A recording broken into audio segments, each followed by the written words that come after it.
네, 오늘 저는 주님, 우린 연약합니다라는 제목으로 함께 하나님의 말씀을 나누고자 합니다. 제가 한 책을 보다가 이런 글귀를 보게 되었습니다.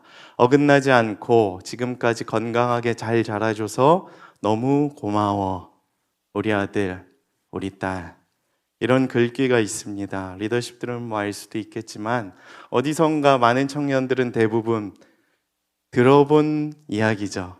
그렇죠? 우리들의 부모님에게서 어느 정도 우리가 컸을 때에 어긋나지 않고 잘 자라줘서 고맙다라는 이런 이야기, 저도 20대 후반인가요? 결혼을 할 즈음인가요? 부모님에게 이런 이야기들을 종종 듣고는 했습니다. 그래서 얼마나 위로가 되었는지 모릅니다. 이처럼 부모님은 우리들에게 바라는 것이 사실 큰 것이 아니죠. 우리들에게 있어서 늘 성공해라, 또 좋은 대학 가라, 결혼은 언제 하니, 이런 이야기들로 우리를 들려볶는 것 같으시면서도 그 깊은 내면 가운데에선 사실 우리들 그 존재만으로도 너무나도 사랑하신다는 사실을 우리는 깨닫게 됩니다.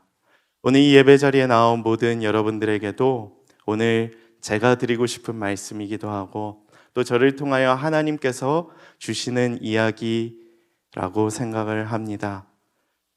위기의 시대 가운데에서도 끝없는 경쟁의식을 통해 성공이라는 가치를 향해 달려가고 있는, 전력 질주하며 경쟁을 하고 있는 여러분의 삶 가운데에서도 이런 이야기가 그립지는 않은지 생각을 해보게 되었습니다.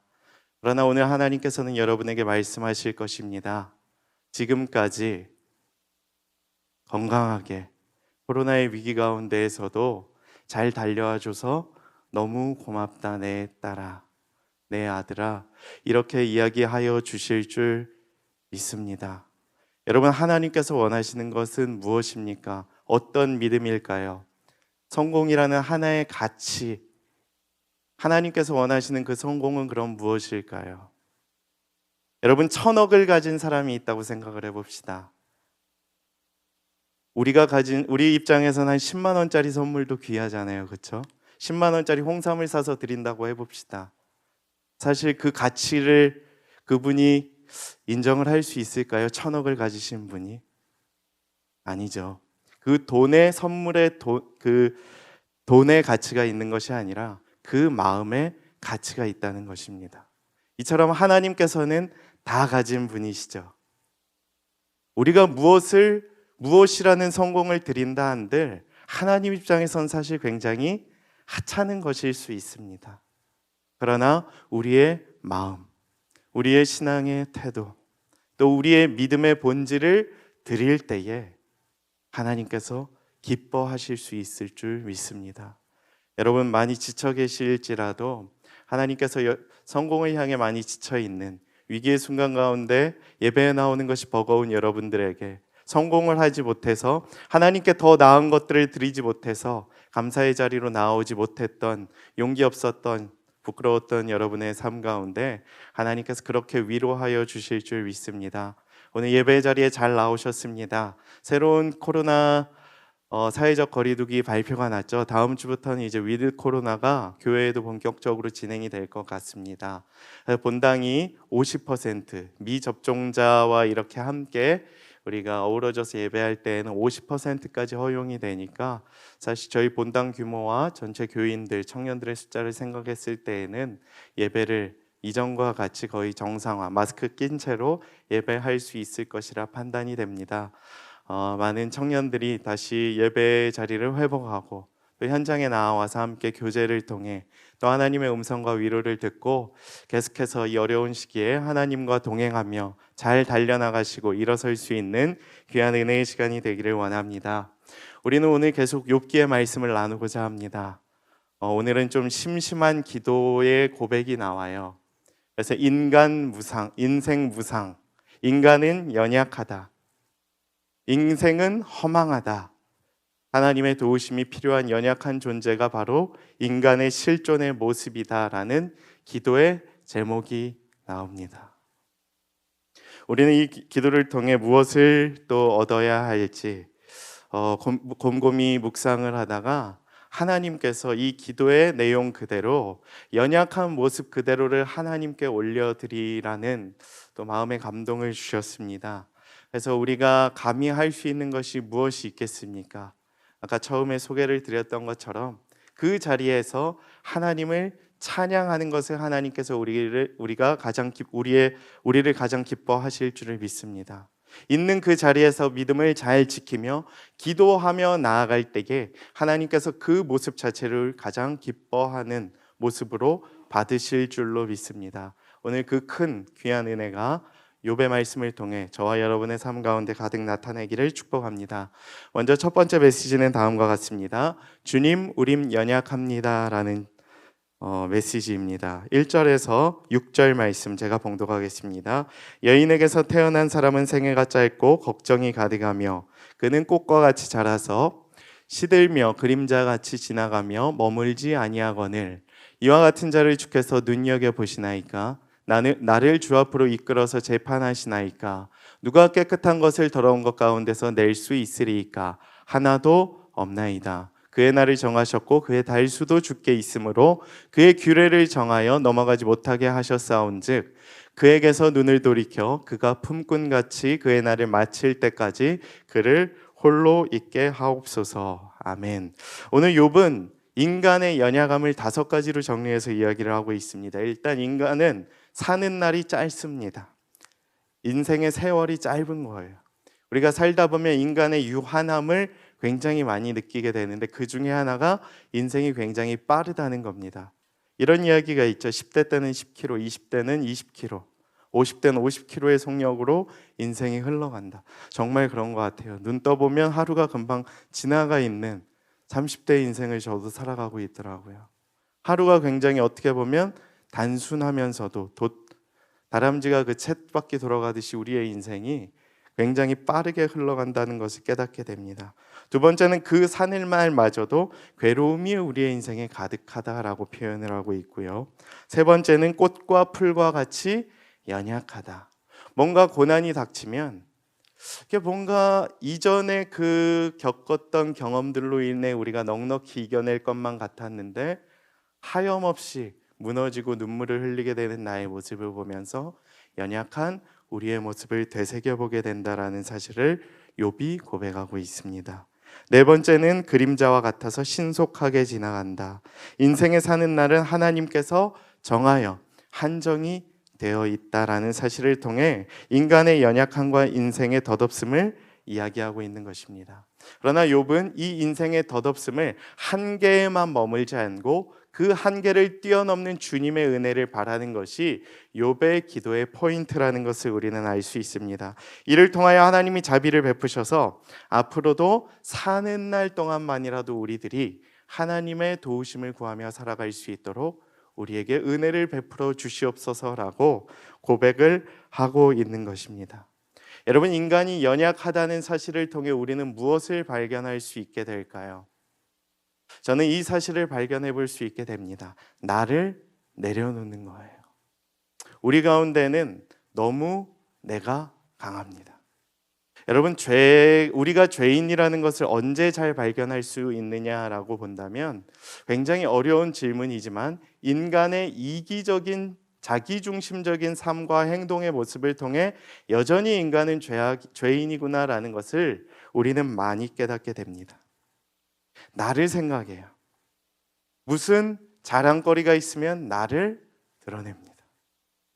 그리고 나의 고난이 있으면 하나님께 책임을 돌리고 핑계거리를 찾는 연약한 이기적인 나의 모습이 얼마나 많은지 몰라요.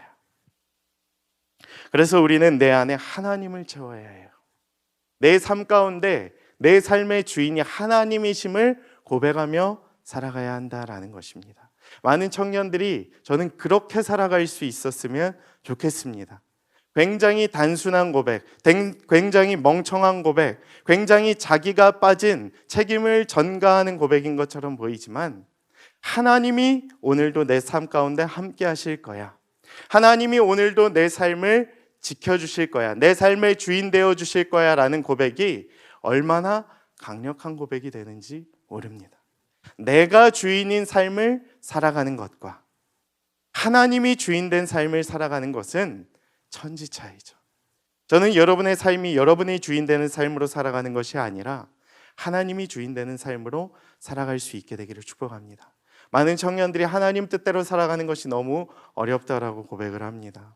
하나님께서 여전히 나의 고통 가운데 함께 하신다고 징징대며 우는 경우들이 너무나도 많이 있는 것을 보게 됩니다. 그러나 하나님을 한번 중심으로 나의 삶의 주인으로 모셔보십시오. 우리의 삶이 달라지게 될 줄로 믿습니다. 힘을 빼세요. 나를 빼시고 하나님으로 그 안에 가득 채우실 수 있게 살게 되기를 간절히 축복합니다. 그래서 우리 다다음 주에 특순을 하겠지만 모든 것이 하나님의 은혜임을 고백하며 살아가는 거예요. 금방 사라질 인생 가운데에서 주님 안에서 영원을 누릴 수 있다는 것은 가장 큰 은혜 중에 은혜가 아닐까라는 생각을 해보게 됩니다. 오늘 그 주님과 동행하며 우리의 연약함 가운데서 함께 하시는 주님을 바라보며 살아가실 수 있는 여러분이 되기를 바랍니다. 두 번째 메시지는 주님 우리는 죄인입니다 라는 사실입니다. 우리는 연약합니다. 두 번째는 우리는 죄인이다 라는 사실이에요. 4절 말씀에 이렇게 기록이 되어 있습니다. 누가 깨끗한 것을 더러운 것 가운데서 낼 수 있으리까 하나도 없나이다. 아멘. 저는 교회를 다니는 사람들에게 있어서 하나님께서 우리가 가장 깨닫길 원하시는 것은 무엇일까 고민을 하던 중에 죄라는 사실을 깨닫게 되었어요. 여러분 매주 교회 나오실 때 어떤 생각으로 나오시나요? 물론 교제의 자리, 순 모임의 자리 굉장히 기대가 되고 즐겁죠. 근데 이 예배의 자리에서만큼은 우리의 죄에 대해서 깊이 있게 묵상하며 나아가실 수 있는 시간이 되기를 소망합니다. 내가 얼마나 죄인인지 다시 한번 깨닫게 되는 시간이 되기를 간구하는 거예요. 하나님께서는 그것을 원하십니다. 우리의 예배를 통하여 우리가 얼마나 죄인인지 깨닫고 십자가 보혈 예수 그리스도의 은혜가 없이는 살아갈 수 없는 자들임을 깨닫고 십자가의 능력으로 모든 죄를 씻고 다시 주님의 보좌 앞으로 나아가야 하는 자들임을 깨닫는 시간이 되기를 원한다는 것입니다. 저는 죄를 묵상하면서 굉장히 어려웠어요. 이 죄의 문제를 청년들에게 어떻게 말씀을 전해야 할까라는 고민을 하던 중에 오히려 역으로 우리가 생각을 해봤으면 좋겠다라는 생각을 해보게 되었습니다. 이제 다음 주면 추수감사주일 감사절이죠. 한 해를 되돌아보면 모든 것이 하나님의 은혜였음을 우리는 깨닫게 됩니다. 은혜를 고민해 보는 거예요. 내게 부어주신 은혜가 얼마나 많은지 묵상을 해보는 것입니다. 그러면 내가 얼마나 보잘것없는 자였는지를 동시에 깨달을 수 있게 되는 것 같습니다. 은혜가 너무 크면 클수록 내가 얼마나 죄인인지를 깨닫게 되는 거예요. 우리 기도 많이 하시는 권사님들 계시잖아요. 기도를 통해 많은 은혜를 누렸다라고도 하지만 동시에 같은 고백을 합니다. 내가 얼마나 죄인이었는지를 깨닫게 되었다고. 그 받았던 은혜를 되새겨 보니까 이 보잘것없는 죄인인 나를 축복해 주신 은혜를 부어주신 그 하나님을 깨닫게 되고 그 하나님의 사랑과 복음의 은혜를 경험하게 되고 나의 죄를 깨닫게 됩니다라는 이야기를 해보게 되었다라는 것입니다. 우리 로마서 7장에 보면 이런 말씀이 기록이 되어 있습니다. 오라 나는 곤고한 사람이로다. 사도 바울의 고백이에요. 내가 얼마나 죄인인지 이 사망의 몸에서 나를 누가 건져내랴. 그러나 우리 주 예수 그리스도의 은혜로 말미암아 나는 하나님께 감사할 수 있게 된다. 그런즉 내 자신이 마음으로는 하나님의 법을 육신으로는 죄의 법을 섬기지만 예수 그리스도의 십자가 피로 인해 우리는 하나님의 은혜를 감히 고백할 수 있는 자가 됩니다. 그러므로 이제 그리스도 예수 안에 있는 자에게는 결코 정죄함이 없나니 이는 그리스도 예수 안에 있는 생명의 성령의 법이 죄와 사망의 법에서 너를 해방하였습니다. 우리 묶인 것들이 풀리게 되는 거예요. 그래서 우리가 자유하게 되고 은혜의 자리로 나아갈 수 있게 되는 것입니다. 오늘 욥이 그와 같은 기도를 하는 거예요. 나의 죄를 깨닫고 하나님의 은혜를 갈망하는 시간을 갖고 있는 것입니다. 여러분, 죄에 대한 고백이 없이는 은혜를 누릴 수가 없어요. 죄에 대한 회개를 하지 않고는 감사의 자리로 나아갈 수가 없습니다. 그래서 우리가 대표 기도를 이렇게 공예배 중에 할 때에도 회개에 대한 기도를 먼저 드리는 이유도 그와 같은 거예요. 이 시대 가운데 우리가 죄에 대한 고백이 사라져가고 있습니다. 여러분, 곰곰이 생각해 보십시오. 여러분이 언제 하나님 앞에 여러분의 그 더러운 죄악을 회개했는지. 왜 그런지 아십니까? 이 시대가 우리를 드러나게 만들기 때문이에요. 나를 드러나게 만들고, 뭔가 이루면 나 자신을 뽐내게 만들고, 내 안에 교묘하게 하나님을 감춰버리려고 하는 시대가 되어버렸기 때문에 그러한 것입니다. 여러분, 오늘부터 우리의 삶이 달라지게 되기를 축복합니다. 죄를 깨닫고 회개할 때에 내 자신은 사라지고 이제 우리 가운데 그리스도를 예수를 믿는 믿음 가운데 살아가는 그 믿음만이 드러나게 될 줄로 믿습니다. 세 번째 메시지는 다음과 같습니다. 주님, 우리는 부활을 소망합니다. 연약함 가운데, 죄인 가운데 있는 우리들이 결국 나아가야 할 궁극적인 신앙의 끝은 부활 소망입니다. 오늘 본문 이후에 나오는데요, 14절에서 17절 말씀 제가 봉독하겠습니다. 장정이라도 죽으면 어찌 다시 살리까? 나는 나의 모든 고난의 날을 동안을 참으면서 풀려나기를 기다리겠나이다. 주께서는 나를 부르시겠고 나는 대답하겠나이다. 주께서는 주의 손으로 지으신 것을 기다리시겠나이다. 그러하온데 이제 주께서 나의 걸음을 세시오니 나의 죄를 감찰하지 아니하시나이까? 주는 내 허물을 주머니에 봉하시고 내 죄악을 싸매시나이다. 아멘. 죄에 대한 고백을 하고 우리가 얼마나 죄인인지 고백을 하는 중에 희미한 부활의 소망을 외치는 모습입니다. 희미한 부활의 소망. 메시지 성경에 이렇게 기록이 되어 있죠. 주님, 이 고난을 내가 잘 참고 견디고 여전히 부활을 고대하며 기다리겠습니다라고 기록이 되어 있습니다.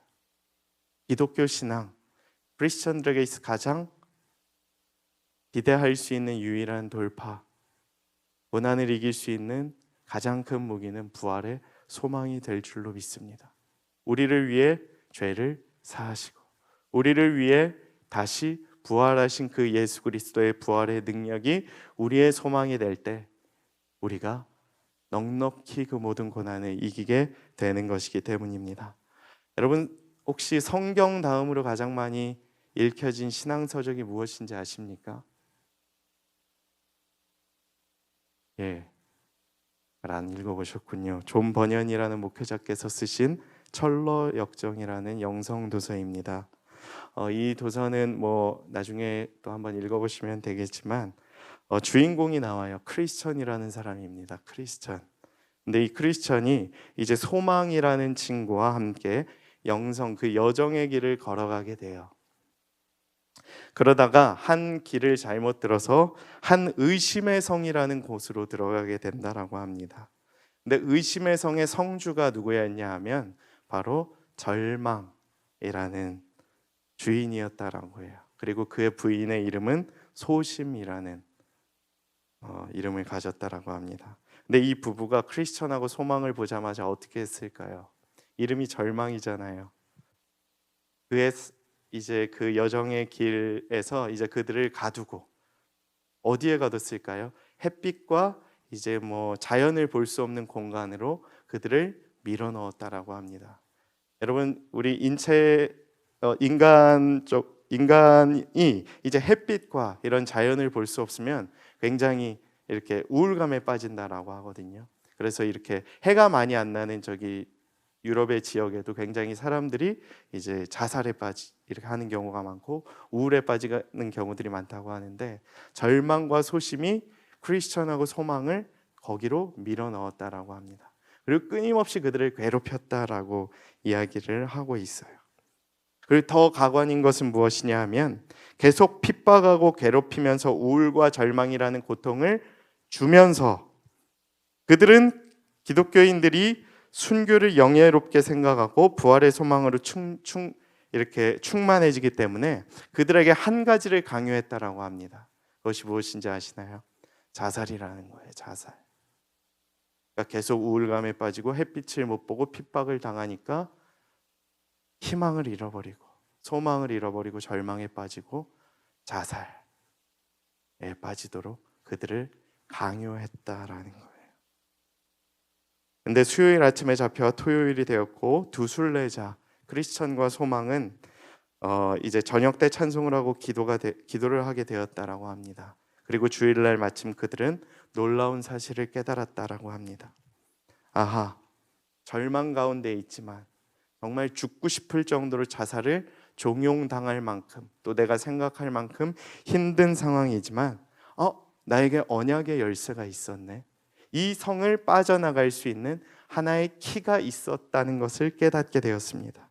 이 열쇠는 이 의심의 성의 감옥과 모든 문들을 열고 나갈 수 있다라고 소망과 나누면서 마침내 그들은 그 열쇠를 가지고 탈출을 하게 되었다라고 합니다. 그것은 바로 하나님의 언약의 말씀과 기도라는 키였다라고 합니다. 우리의 인생 가운데에도 이러한 절망들이 찾아올 때가 있죠. 어느 순간 크리스천의 길을 가다가 순례의 여정을 가다가 잘못 들 수 있죠. 얼마나 어렵습니까? 코로나 시기에 충분히 예배 잘 못 드리는 청년들이 있을 수 있죠. 믿음을 버릴까 하다가 의심의 성으로 빠져 들어가는 거예요. 근데 마침 그 성의 성주가 절망이었던 것이에요. 잘 왔어 맞아주는 척하지만 계속 우리를 패고 햇빛 못 보게 하고 물도 안 주고 그냥 죽지 말고 그냥 네가 확 죽어버려, 이런 것을 강요하죠. 우리 청년들의 삶이 아닐까요? 근데 그 가운데에서 발견하길 원합니다. 우리 가운데 하나님께서 보내주신 하나의 언약의 키가 있음을, 그것은 바로 하나님의 말씀과 기도라는 사실입니다. 절망의 때일수록 우리에게 키가 있다는 것을 기억하십시오. 돌파할 수 있는 방법을 주셨다라는 사실을 기억하실 수 있게 되기를 축복합니다. 그것은 말씀과 기도라는 사실이에요. 절망 가운데에서도 이겨내시고 그 씁쓸한 슬픔과 고난 가운데에서 다시 한번 소망을 품고 절망을 벗어나는 거예요. 마치 크리스천과 소망이 그렇게 깨달았듯이. 추가적으로 하나의 또 시를 나누기를 원합니다. 우리가 잘 아는 것처럼 김기성 목사님께서 욥기를 묵상하며 소개한 윤동주 시인의 서시를 좀 나누기를 원합니다. 준비된 자료 한번 볼 텐데요. 죽는 날까지 하늘을 우러러 한 점 부끄러움이 없기를, 잎새에 이는 바람에도 나는 괴로워했다. 별을 노래하는 마음으로 모든 죽어가는 것을 사랑해야지. 그리고 나한테 주어진 길을 걸어가야겠다. 오늘 밤에도 별이 바람을 스치운다. 우리가 잘 아는 것처럼 윤동주 시인 독립운동가셨죠. 1941년에 지은 서시라는 시입니다. 많은 고난을 당하신 분이셨지만 그에게 있어서 고난은 또 슬픔은 단순히 씁쓸한 비애로 끝나지 않았다는 거예요. 모든 죽어가는 것들을 사랑해야지라는 고백, 그리고 나한테 주어진 길을 걸어가야겠다라는 고백, 오늘 밤에도 별이 바람에 스치운다라는 고백을 통해 모든 연약한 생명들을 하나로 엮어주는 생명의 끈이 우리들에게 있음을 보여주고 있는 것입니다. 우리의 절망이, 우리의 고난이, 우리의 아픔이 씁쓸한 비애로 끝나서는 안 된다는 사실이에요. 자살이라는 하나님께서 원하지 않는 방법으로 인생에 허무하게 마무리해서는 안 된다는 사실입니다. 오히려 하나님은 우리에게 부활을 주셨죠. 생명을 주셨죠. 영원한 생명의 물, 채움의 물, 마르지 않는 생명수를 우리에게 주셨습니다. 그래서 저는 고난이라는 슬픔이라는 생의 근원적 자리에서 마주하지 않을 사람이 없잖아요. 우리 모두 해당이 되잖아요. 그 가운데에서 부활의 소망을 꿈꿀 수 있게 되기를 축복합니다. 부활하신 예수 그리스도를 바라볼 수 있게 되기를 축복합니다. 그러므로 말미암아 하나님께서 우리에게 주신 그 부활의 소망을 붙들고 넉넉히 이겨나갈 수 있는 주님의 백성이 되기를 축복합니다. 이 시간 로마서 말씀을 하나 나누고 설교를 마무리하고자 합니다. 로마서 8장 16절에서 18절에 이렇게 기록이 되어 있죠. 성령이 친히 우리의 영과 더불어 우리가 하나님의 자녀인 것을 증언하시나니 자녀이면 또한 상속자 곧 하나님의 상속자여 그리스도와 함께 한 상속자니 우리가 그와 함께 영광을 받기 위하여 고난도 함께 받아야 할 것이니라. 생각하건대 현재의 고난은 장차 우리에게 나타날 영광과 비교할 수 없도다. 아멘. 잠깐 불을 꺼주시겠습니까? 이 말씀이 참 은혜가 되는 것 같았습니다. 현재의 고난은 장차 우리에게 날 부활의 소망, 그 넘치는 영광과 비교할 수 없다. 우리가 기대할 것은 이 부활의 소망 한 가지인 것 같습니다. 나의 고난에서도 여전히 나와 함께 하시는 하나님의 은혜인 줄로 믿습니다. 고난이 단순히 씁쓸한 슬픔으로 끝나며 살아가는 것이 아니라 모든 연약한 우리의 인간의 삶 가운데에서도 생명의 끈이 있음을 기억하며 살아가는 주님의 백성들이 되게 하여 주시옵소서. 이 시간 함께 우리 찬양하며 나아가고자 합니다.